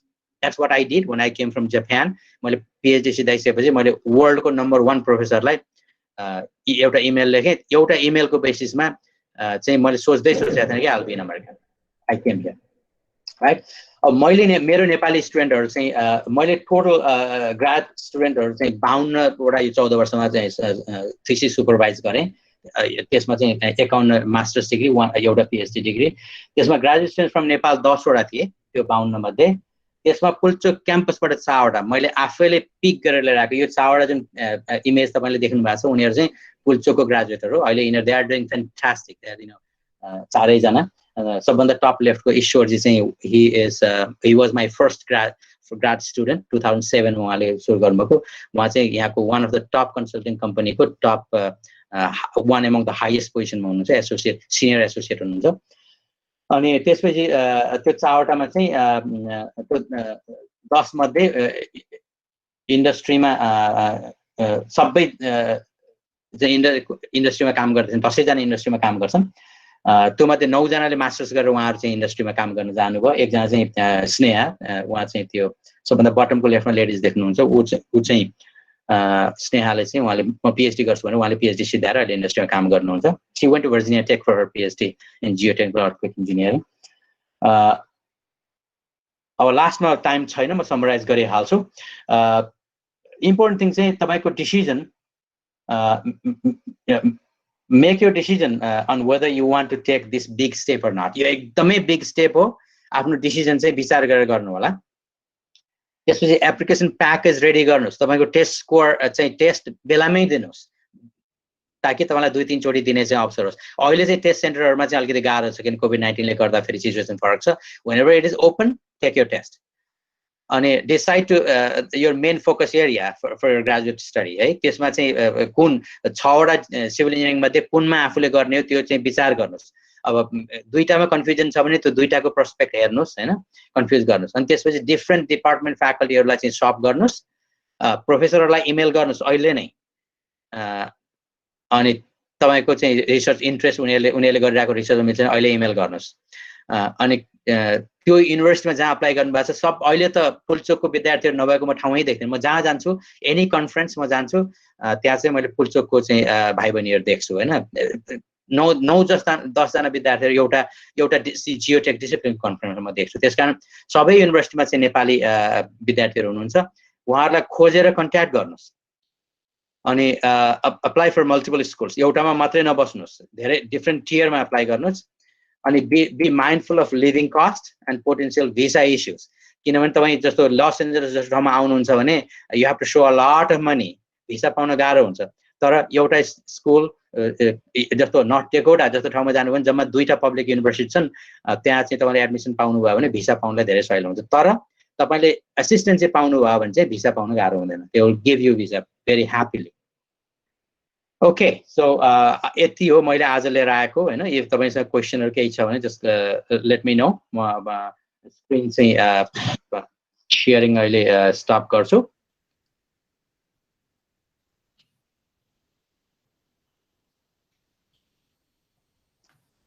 धन्यवाद विनोद तिवारी सर, तपाईले लगभग धेरै कुराहरू स्पष्ट रूपमा राख्नु भएको हुनाले विद्यार्थी भाइ बहिनीहरुसित साह्रै धेरै क्वेशन त छैन होला। समय पनि अब तपाईहरुको 10:15 तिर 10:30 तिर क्लास पनि सुरु हुन्छ, तैपनि 250 जनाको फुल क्यापासिटी सुरुदेखि अन्तसम्म बसेर हेर्दिनु भयो, सुनिदिनु भयो, तपाईहरुलाई पनि धन्यवाद। अब शेषका भाइ बहिनीहरुलाई मैले चाहिँ सर्टकटमा 5-10 मिनेटमा केही त्यस्तै इम्पोर्टेन्ट क्वेशनहरु छ भने तपाईहरुले पिक गरेर राखिदिनु होला। मैले त्यति भने शेषका साथीभाइहरु कोअर्डिनेट गर्नुस्। मैले त्यति भने हाल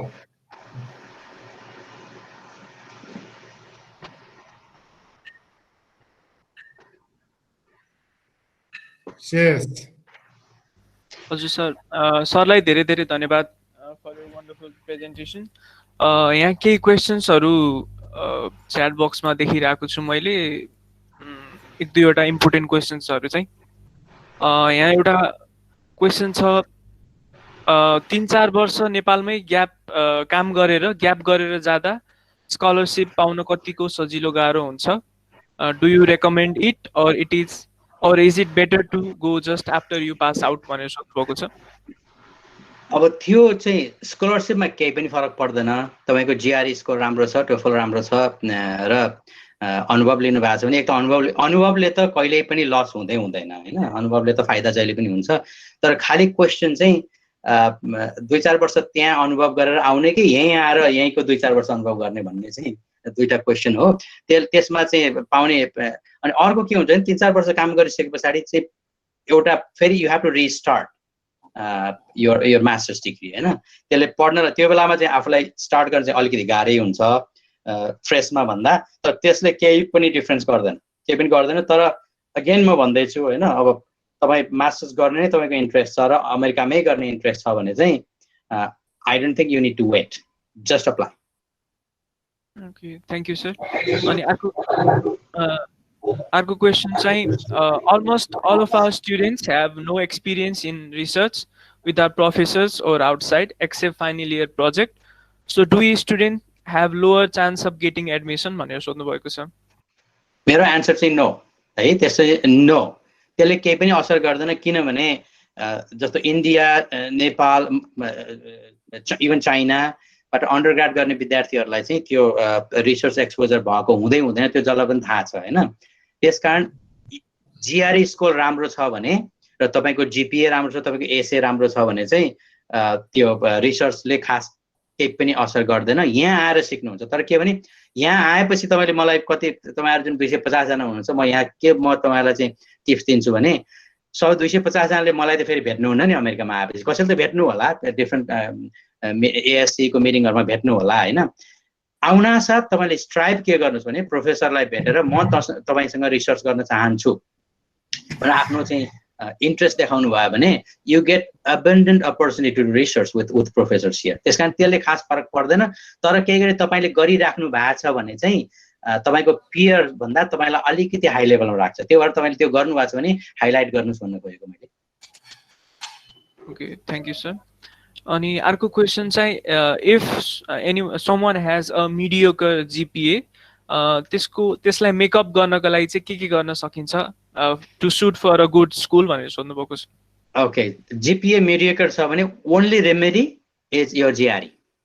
सो तपाईँले केही गरी अब मेरो फर्स्ट इयर सेकेन्ड इयर बिग्रियो, मेरो पुल्चोकमा पढ्दाखेरि मैले त्यसले गर्दा मेरो स्कोर अलिकति लो भयो भन्ने तपाईँको त्यो फिलिङ छ भने चाहिँ त्यसलाई तपाईँले ओभरकम चाहिँ हाई जिआरई स्कोर ल्याएर गर्न सक्नुहुन्छ। त्यो चाहिँ किन जिआरई इज इक्वली इम्पोर्टेन्ट जिपिए। कस्तो भने मिनिमम जिपिए पुगेन भने त तपाईँले अप्लाई नै गर्न पाउनुहुन्न।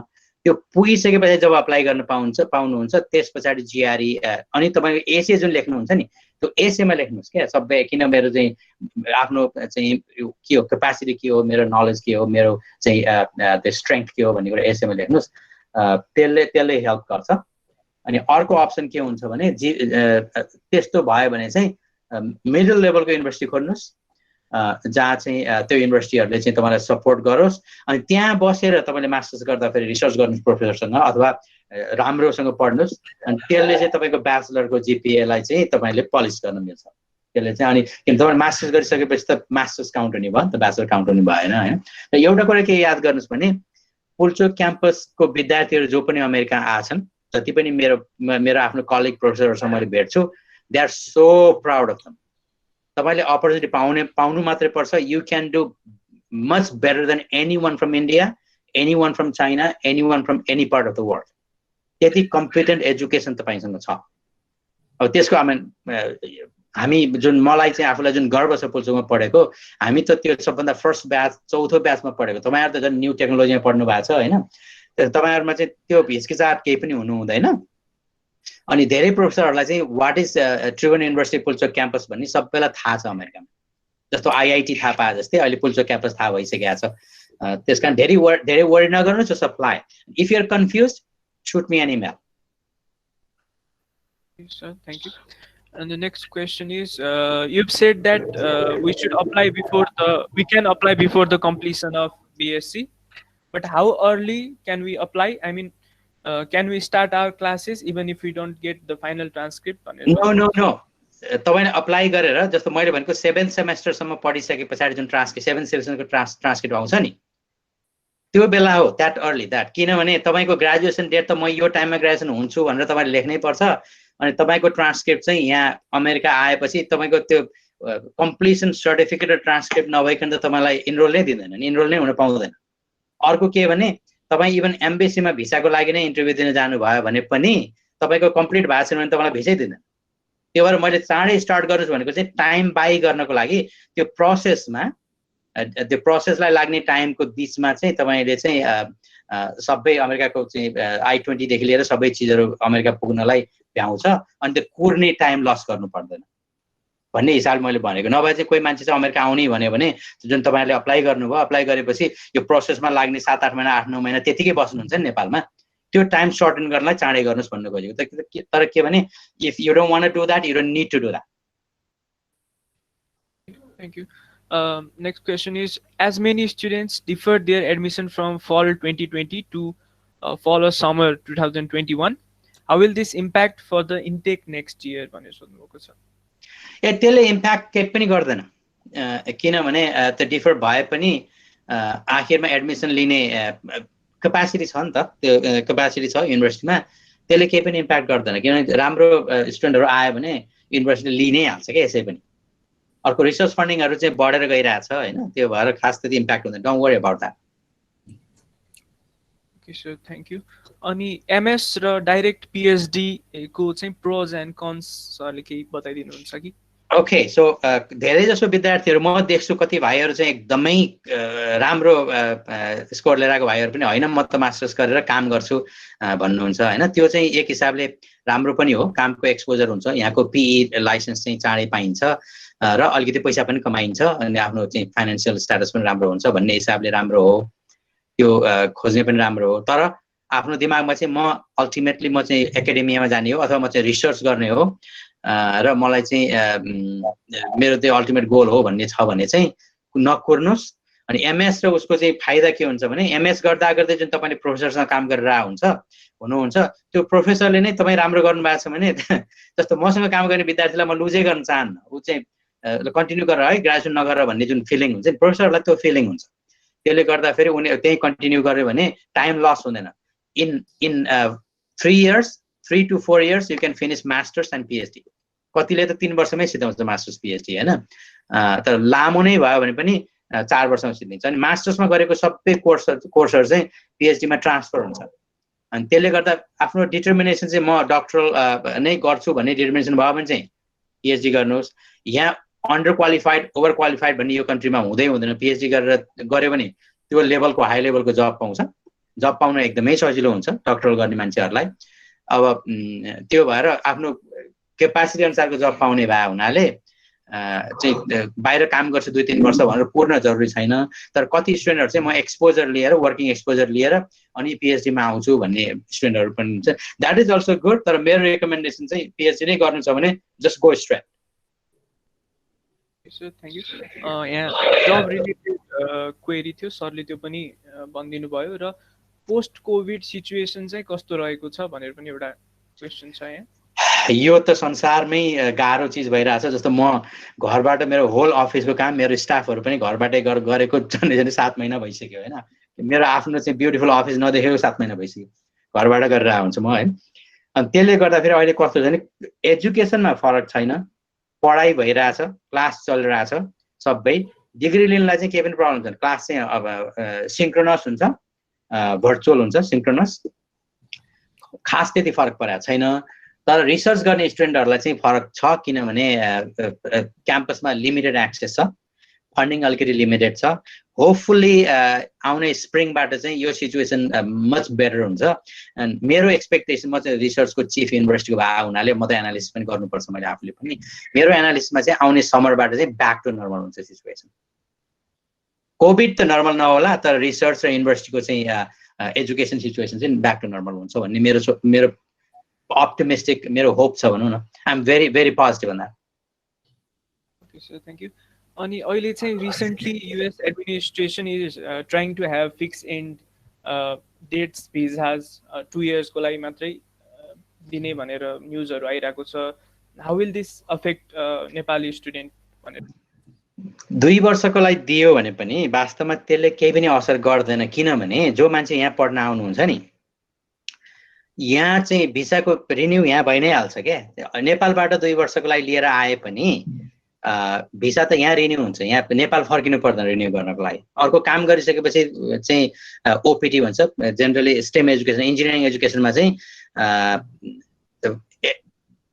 ब्याचलर मास्टर्स डिग्री यहाँ सिधाएपछि झन्डै झन्डै 3 वर्षको पिरियड चाहिँ you can work in OPT है। त्यो ओपिटी सिद्धिए पछाडि इट डिपेन्ड्स, कुनै कुनै चाहिँ 2 वर्ष हुन्छ, कुनै 1 वर्ष हुन्छ, डिपेन्ड्स अन डिग्री। जेनरली 2 देखि 3 वर्ष भनौँ न, you can work in OPT. त्यो जब पाउन साथ तपाईँको चाहिँ वर्किङ भिसा तुरुन्तै, वर्किङ भिसा चाहिँ अमेरिकाको ग्रेजुएटहरूलाई सेट असाइड छुट्याएको भिसा हुन्छ होइन। त्यसले गर्दा राम्रो युनिभर्सिटीबाट ग्रेजुएट गर्नुभयो भने जब भिसा यो चिजहरू खास त्यति ठुलो चिज होइन। हुन त मान्छेलाई काम भिसा भएन भने, जब भएन भने नहुँदासम्म डर लाग्छ होइन, त्यो पक्कै हो। तर this is not a big deal. अनि यो 2 वर्षको भिसा, 4 वर्षको भिसा, 5 वर्ष, पहिला 5 वर्षको दिन्थ्यो जस्तो अन्डरग्रेड गर्नेहरूलाई। त्यसले गर्दा मान्छेलाई चाहिँ नेपाल गयो भने पनि एम्बेसीमा गएर इन्टरभ्यू लिएर आउनु पर्थेन होइन, यहीँ भिसा रिन्यू हुन्थ्यो। त्यसलाई चाहिँ सहिलो हुन्थ्यो। अब अहिले चाहिँ यहाँ अमेरिकामा भिसा रिन्यू भयो भने के हुन्छ भने फेरि नेपाल जाँदाखेरि त्यो भिसाको एक्सपायर भइसकेको छ, नेपालबाट लिएर आएको भिसा एक्सपायर भइसकेको छ भने त्यो यहाँ रिन्यू भएको कागज लगेर एम्बेसीमा गएर इन्टरभ्यू दिनुपर्छ। त्यति मात्र यो डिफरेन्स, खास त्यति फरक पर्दैन। तर के भने यो कुरा हो, इमिग्रेसन पोलिसी चेन्ज भइरहेको हुन्छ। अब इलेक्सन आइरहेछ, तपाईँहरूले पनि वाच गरिराख्नु भयो होला। यो सबै यो पोलिटिकल चिजहरू हुन्। एक्ज्याक्टली के हुन्छ भन्ने कुरा अब नेक्स्ट इयरमा बढी थाहा हुन्छ। अहिले चाहिँ बढी एकदम मैले जुन एन्जाइटी भनेर लेखेको छु नि त्यहाँ, भिसाको कारणले गर्दा स्टुडेन्टहरूमा एन्जाइटी भएको भने त्यो एन्जाइटी एकदमै छ सबैमा। तर के भने रुल आउँछ, तर युनिभर्सिटीहरू त्यतिकै हेरेर बस्दैन। युनिभर्सिटीहरूले आफ्नो विद्यार्थीहरूलाई हेल्प गर्नलाई केही गरी गभर्मेन्टले चाहिँ ब्याड भिसाको सिस्टम लिएर आयो भने युनिभर्सिटीहरूले लबी गरेर आफ्नो स्टुडेन्टहरूलाई चाहिँ सपोर्ट गर्नको लागि के गर्न सकिन्छ भन्ने युनिभर्सिटीले लबी गर्छ। किनभने यहाँको धेरै जसो टप युनिभर्सिटीहरूमा ले त विदेशको टप ब्रेन लिएर आएर यहाँ काम गराएर उनीहरूलाई पलिस गरेर best people in the world बनाइरहेछ होइन। त्यसले गर्दा त्यसको इम्प्याक्ट त्यो युनिभर्सिटीलाई थाहा छ नि। भएन भने यहाँ आएन भने त जान्छ अरू कन्ट्रीहरूमा जान्छ त्यो ब्रेन होइन। त्यही भएर I don't think you need to worry too much on that. यहाँ आउनुभन्दा पहिला मान्छेले जुन एकदमै सकस होला जस्तो फिल भएको हुन्छ, यहाँ आइसकेपछि everything is fine, everything is normal. Okay, म चाहिँ लास्ट 2 क्वेसन छ सरलाई, अब टाइम पनि लगभग सकिन थाल्यो। So first question is how viable is directly contacting the professor to get a scholarship? र अर्को क्वेसन चाहिँ यदि हामीलाई पछि नेपालमै आएर काम गर्नु मन छ भने कतिको सुटेबल हुन्छ हामी युएसए वा अदर फरेन कन्ट्रिजमा गएर फर्दर स्टडिजको लागि जान भनेर चाहिँ? पहिलो क्वेसन चाहिँ तपाईँ युनिभर्सिटीको प्रोफेसरलाई कन्ट्याक्ट गर्नलाई चाहिँ एकदमै प्रोफेसरहरूले हेजिटेट गर्दैन। अब कोही त्यस्तो छ भने उसले तपाईँलाई रेस्पोन्स ब्याकै गर्दैन, भिन्दै कुरा हो होइन। तर कन्ट्याक्ट गरेर किनभने कन्ट्याक्टलाई कन्ट्याक्ट गर्ने भन्दा पनि के को लागि म कन्ट्याक्ट गर्दैछु भन्ने कुरा बुझेर इमेल लेख्दा भेरी सर्ट ससिङ्क्ट इमेल लेख्नुहोस्। अनि आफूलाई चाहिँ उसको रिसर्च एरिया हेर्नुहोस्। अनि तपाईँको रिसर्च एरिया मैले हेरेँ, मलाई चाहिँ पढ्ने इन्ट्रेस्ट छ, मेरो चाहिँ ऱ्याङ्किङ यो हो मेरो युनिभर्सिटीमा। तपाईँले के भनेर लेख्नुपर्छ भने वाट इज पुल्चोक क्याम्पस भनेर लेख्नुहोस् क्या। पुल्चोक क्याम्पसमा हामी कहाँ चाहिँ जेनरली एडमिसन गर्नलाई 80,000 स्टुडेन्टले चाहिँ अप्लाई गरे आउँछ, त्यो मध्ये 80जनाले मात्रै एडमिसन पाउँछ। अनि त्यो मध्ये मेरो ऱ्याङ्किङ यति हो भनेर क्लियरली लेख्नुहोस्। होइन भने पुल्चोक क्याम्पसको कम्पिटिसन मान्छेलाई थाहा हुँदैन, त्यो लेख्नुहोस्। अनि लास्टमा चाहिँ मेरो जिआरई टोफल स्कोर यति छ, म चाहिँ अमेरिका आउने इन्ट्रेस्ट छ, क्यान यु सपोर्ट मी, तर म फाइनेन्सियली एफोर्ड गर्न सक्दिनँ, do you have any research project that supports me भनेर लेख्नुहोस्।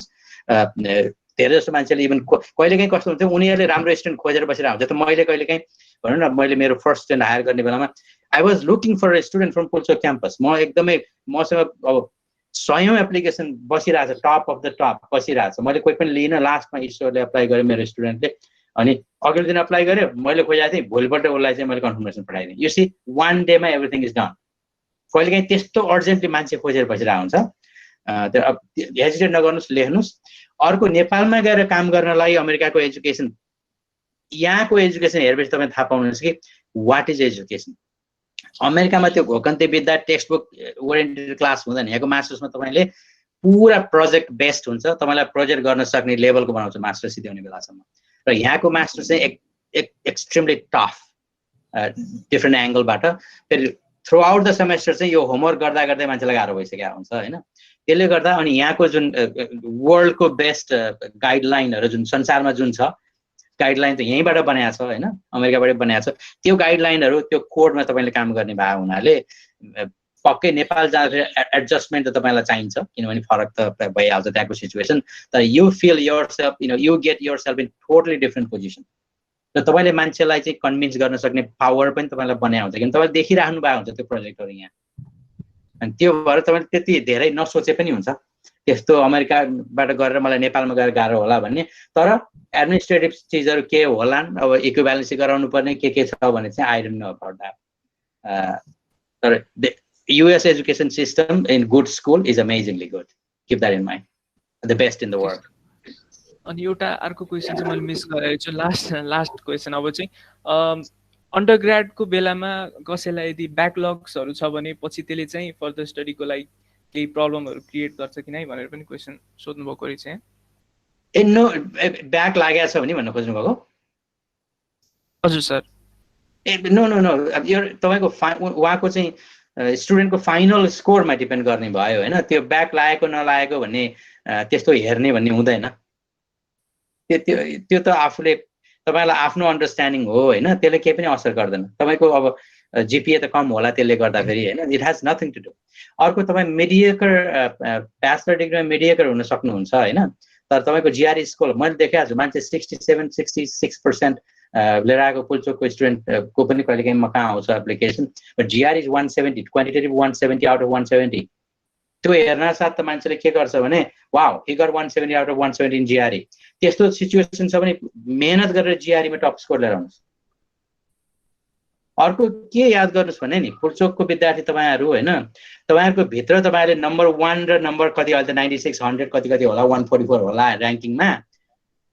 तर साँच्चै बाहिर आएर काम गर्दाखेरि पुल्चोकको एजुकेसनले नम्बर 1 र नम्बर 144 मा केही पनि फरक पर्दैन। You can do equally good.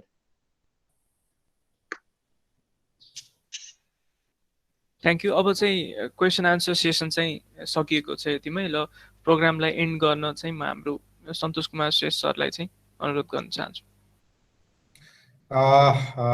धन्यवाद शेषका भाइ बहिनीहरू, तपाईँहरूले पनि संयोजन गरेर यो सेसनलाई सफलतापूर्वक सम्पन्न गर्यौँ। विनोद सर धेरै धेरै धन्यवाद। तपाईले महत्त्वपूर्ण समय यहाँ दिनुभयो। हामी सबै विद्यार्थीको तर्फबाट तपाईको अझ प्रगतिको कामना गर्छौं। त्यसै गरी विद्यार्थी भाइ बहिनीहरू, पुल्चोक क्याम्पसको विद्यार्थी एकजना अमेरिकाको त्यो पोजिसनमा पुग्नु भएको छ। तपाईहरु मध्ये पनि कोही भोलि त्यही ठाउँमा अथवा त्योभन्दा माथि पनि पुग्नु होला, पुग्न सक्नु होला। हाम्रो आशा त्यहाँ पनि छ। त्यति भन्दै अब म सिटोला सरलाई थोरै केही कुरा भनेर यो सेसनलाई अन्त गरिदिनु हुन म अनुरोध गर्छु। सिटोला सर धन्यवाद। सर धन्यवाद।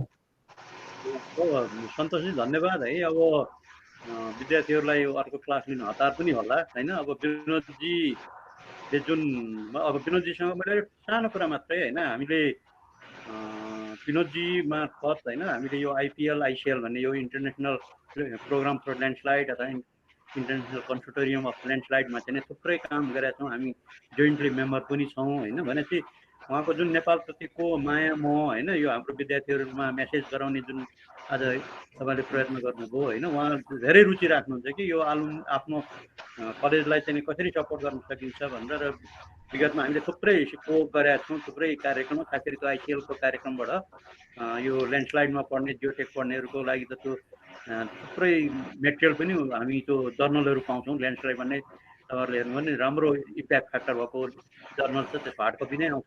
त्यो के खोजी सासा कि के रे विनोद, सासा खोजी सासा होइन। भनेपछि यस्ता खालको अपर्च्युनिटीमा विनोदले जुन सहयोग गरेको छ, यसरी चाहिँ नि सेयरिङ गरेकोमा मलाई बहुत खुसी लाग्यो। अब आज सबैलाई क्लास त मेरो नि यस पछाडि क्लासै छ। बहुत बहुत धन्यवाद विनोदलाई होइन। अब हाम्रो त धेरै एट्याचमेन्ट छ र कलेज पढ्दादेखि नै विनोदको जुन त्यो रेस छ, अहिले पनि त्यो स्पिड कायम छ क्या। एक दिन क्लास भएन भने हो कि क्याम्पस सिङमा पुगिहाल्थ्यो, अरू घाम तापेर बसिन्थ्यो, हो कि क्याम्पस सिङमा पुगेर त्यसको विकल्प खोज्ने खालको त्यो मलाई बडा त्यो एउटा रेस चाहिँ अहिलेसम्म कायम देखेको लाग्दा खुसी लाग्छ क्या। ल मैले यति नै भने। अब यो कार्यक्रम आधिकारिक रूपमा त शेषकै साथीहरूले अन्त्य गर्ने होला। मैले मेरो भनाइ यति नै टुङ्ग्याएँ आज। फेरि कुरा गरौँला हामी। Thank you sir. हजुर हजुर thank you Nagendra sir, thank you Santosh sir अनि विनोद सरलाई चाहिँ धेरै धेरै धन्यवाद। हामी चाहिँ आज जुन कुरा खोजिरहेको थियौँ त्यो कुराभन्दा चाहिँ धेरै कुरा जान्ने अवसर पायौँ। जुन स्टडी र विशेष गरी अमेरिकामा चाहिँ हामीले कसरी एप्लाई गर्न सक्छौँ, के हुन्छ प्रोसेस, कस्तो किसिमको चाहिँ हाम्रो त्यो इन्भाइरोमेन्ट हुन्छ भन्ने कुराको धेरै जिज्ञासाहरू थियो धेरै विद्यार्थीहरूसँग। त्यो जिज्ञासालाई चाहिँ सरले मेटाइदिनु भयो आज, त्यसको लागि धेरै धेरै धन्यवाद सर। आज हामी यहाँ चाहिँ पार्टिसिपेन्ट लगभग 250 जना कटिसकेका थियौँ। यो मिटिङ गुगल मिटमा चाहिँ लिमिट नै 250 जना थियो। त्यो भएको कारणले हामीले अर्को मिटिङ पनि क्रिएट गरेर यही मिटिङलाई चाहिँ हामीले अर्कोमा पनि कन्डक्ट गरिरहेको थियौँ। त्यहाँ पनि 20-30 जना हुनुहुन्थ्यो। बिचमा चाहिँ मेरो त्यही प्रोसेसमा स्लो भएर एकछिन लस्ट भएको थियो कनेक्सन चाहिँ। अनि त्यही पनि धेरै विद्यार्थीहरू चाहिँ आज यो प्रोग्रामबाट चाहिँ फाइदा लिनु भएको छ। धेरैलाई चाहिँ यो जानकारी चाहिँ प्राप्त भयो। यो अवसरका लागि चाहिँ म अवसरलाई चाहिँ धेरै धेरै धन्यवाद भन्न चाहन्छु। र यो अवसर मिलाइदिन हुन सहयोग गर्नुहुने सन्तोषलाई पनि धेरै धेरै धन्यवाद सर। र अब आगामी दिनमा पनि हामीलाई के यस्तो किसिमको एसिस्टेन्ट सहयोग चाहियो भने हामी सरलाई चाहिँ कन्ट्याक्ट गर्नेछौँ र सरले चाहिँ सहयोग गर्नुहुनेछ भन्ने आशा पनि हामीले राखेका छौँ सर। सम्पूर्ण आजको यो जति पार्टिसिपेन्ट हुनुभएको थियो उहाँहरूको तर्फबाट धेरै धेरै धन्यवाद सर हजुरलाई चाहिँ। Thank you thank you. हजुर ओके ल सबैलाई धन्यवाद। ल विनोद सर धेरै धेरै धन्यवाद। श्रीनिवास सर धन्यवाद। ल धन्यवाद। कन्ट्याक्टमा रहिरहँदा विनोद सर। Thank you.